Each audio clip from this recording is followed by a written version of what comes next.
Hi, everybody. This is TITA Ramirez. I am a fiction writer living in Greensboro, North Carolina, and I'm so excited to be reading for 10 for 10. A quick thank you to Kelly Shin, who is the person organizing all of this and putting all of us crazy writers together.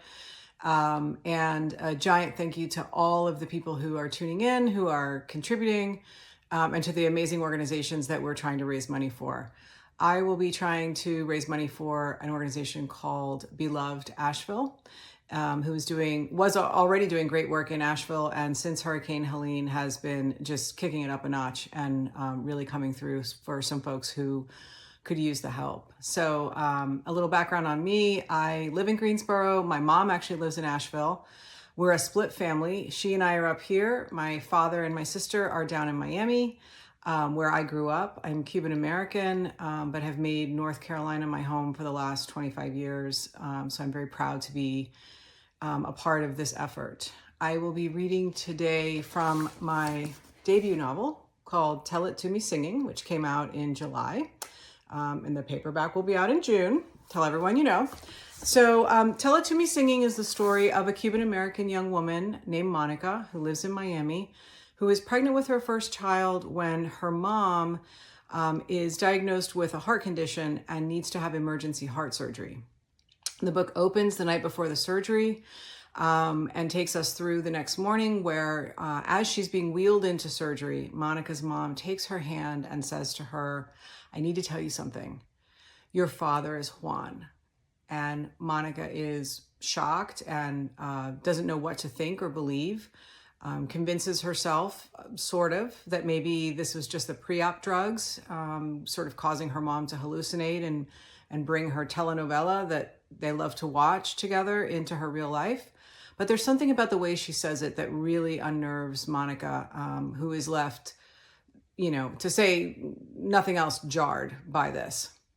So I'm going to read a chapter that happens a little bit after that. Her mother does make it through the surgery. However, she has a very difficult recovery.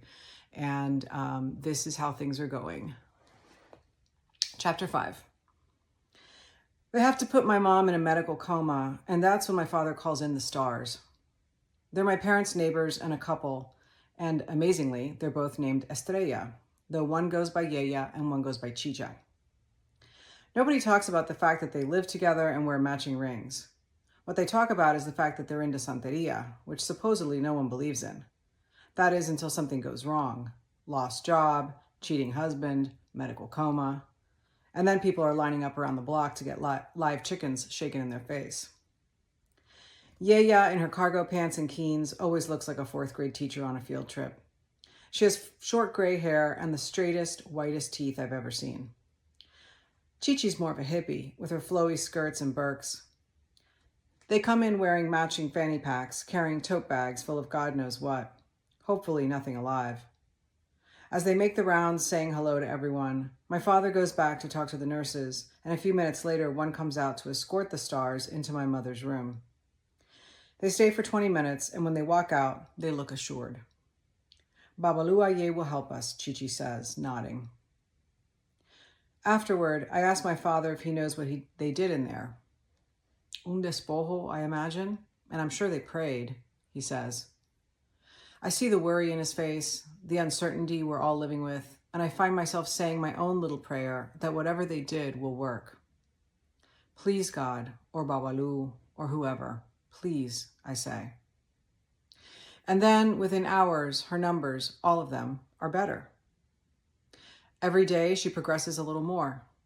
Maybe whatever they did worked, or maybe it's just my mother fighting to come back to us. The nurses tell us to stay positive, to just keep talking to her and doing the things she likes. So we play a little Celia Cruz or Celine Dion. My father brings un cafecito every morning and dabs a little on her lips around the ventilator. I rub the lemon pomegranate lotion I bought her at the gift shop on her hands. And whenever the baby kicks, I take her hand and place it on my stomach, saying, "Mom, here he is, tu niño." There's no TV in here. It's the surgical ICU. So I've been bringing my laptop to watch our telenovela, Abismo de Pasión, with her. I set it up on the bed now. "Time for our show," I say. Last week, the shadowy figure in the warehouse pushed Armando down a flight of stairs and stole the money he owes Sebastian. Now Armando's wearing a neck brace and is paralyzed from the waist down. Tonight he's waiting for Clara, the love of his life, to arrive from Spain, where she's been visiting her sister. But her sister calls. Clara, it seems, is gone. Desaparecida, the sister says with the lisp. I guess because she's living in Spain, so that's how she talks now. She says it was the cult that took Clara. Holy shit, Mom. Now the cult has Clara, I say. No response. Of course.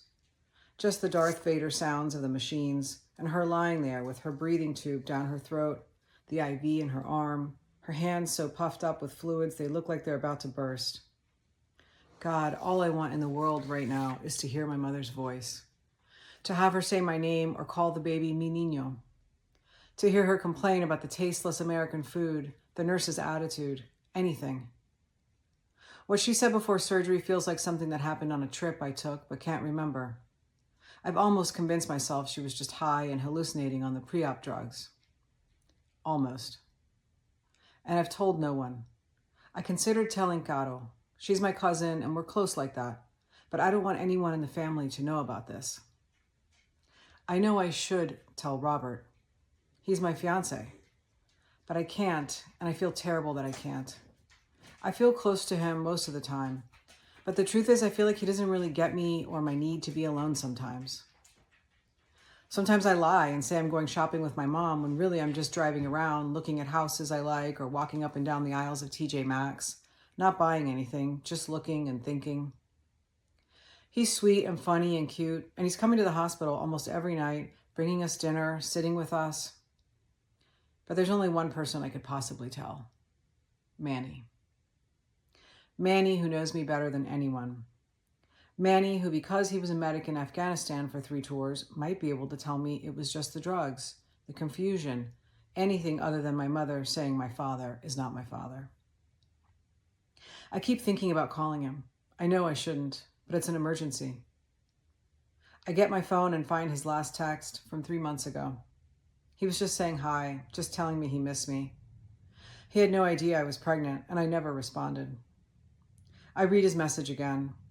Maybe I can ask him this one question about the drugs. The nurse here in ICU told me it was Versed and fentanyl. Versed will make you sleepy and probably cause some amnesia, she told me. Fentanyl is just for the pain. Maybe Manny will know more. Maybe he'll know about what can happen if you combine the two. I've thought about asking Dr. Peña at work, but she's a dermatologist and I don't know how much she knows about pain meds. I begin texting him. Hey, something's up with my mom. But then the door opens. It's my father, back from the cafeteria. He hands me a chocolate pudding. Oh, wow, you're the best, I say, smiling at him. Thank you. He sits down next to me and pats my leg. De nada, mija. He takes off his glasses to clean them with his cloth. He looks even more tired and worried than normal. He's sleeping at home now, not in the hospital, but he's still not getting enough rest. I stayed with him last night and I heard him up and down, getting water, sitting in the living room with the TV on, probably thinking what I can't stop thinking, which is, oh my God, what if she dies? What will I do? How will I live? The pudding has a little mountain of whipped cream on top. I scoop it off and eat it all in one bite. Papi, what did you eat? I ask. Sopa y un sandwich. I look at him. He's in pants and a button down because he went to work for a little while this morning. You should go home. You've been here since noon. I can't leave yet. He points at the laptop screen. I have to see what happens. Some goons who work for Sebastian have kidnapped Armando and are dragging him into a dungeon-like basement. My father shakes his head. I thought I had problems with my wife being in a coma and everything, but this guy has it worse. I laugh a little and squeeze his hand. Her oxygen was 89. That's a really good sign. I know, he says, and sneaks a peek at their wedding photo, sitting on the bedside table. Caro brought it in the other day, along with photos of everyone else in the family. So she won't be all alone, she said, reaching into her purse to pull out 2 8x10s of her twins in their St. Brendan uniforms, and 2 wallet-sized pictures of her brother's kids. Eventually, we had pictures of everybody, the whole family, taped up all over the walls, plus 2 Sanghula prayer cards taped to the bed railings, one on the left, one on the right by her head. He's my mother's favorite, and Gato knew she'd want him close by. My father asked if I've updated my brother on the oxygen. He told me he was going to come today, but I think, let me guess, I say, he had an important meeting. I do air quotes because my brother always seems to have a work commitment when something's going on with our family. He's been here 3 times in the week since her surgery. I've been here every day. I eat the rest of the pudding and text my brother about the oxygen. Then I text Gato the same update and ask her if she'll tell her parents too. Keeping everyone informed, the people here in Miami, plus my grandmother and the cousins up in Jersey, it's just been so hard for my father. I can tell. If my mother weren't in the ICU, all the Miami people would be here, packed into the waiting room. Instead, everyone just calls and texts us all day long. I take my mom's hand now and rub some of the lemon pomegranate lotion on. Does this feel nice, I ask her. Don't worry, I'm doing your cuticles. I push them back softly but firmly, just like she taught me to do. Her nails are bare, not even clear polish on them, and this unnerves me. She's a manicurist. Her nails are never bare. The show ends, and I pack up my laptop while my father kisses my mother goodnight. He touches her cheek and says something in her ear that I can't hear. I look away, partly to give him privacy, and partly because it hurts too much to see it all. The tubes and the wires and monitors keeping her alive, and him so scared. When he's done, I give her a kiss. Good night, Mom. I love you. Keep that oxygen up and that blood pressure down, okay? If you do, we'll see you in a couple days. I squeeze her hand, being careful of her IV, and my father and I walk out together, the glass doors of her room whooshing closed behind us. Thanks.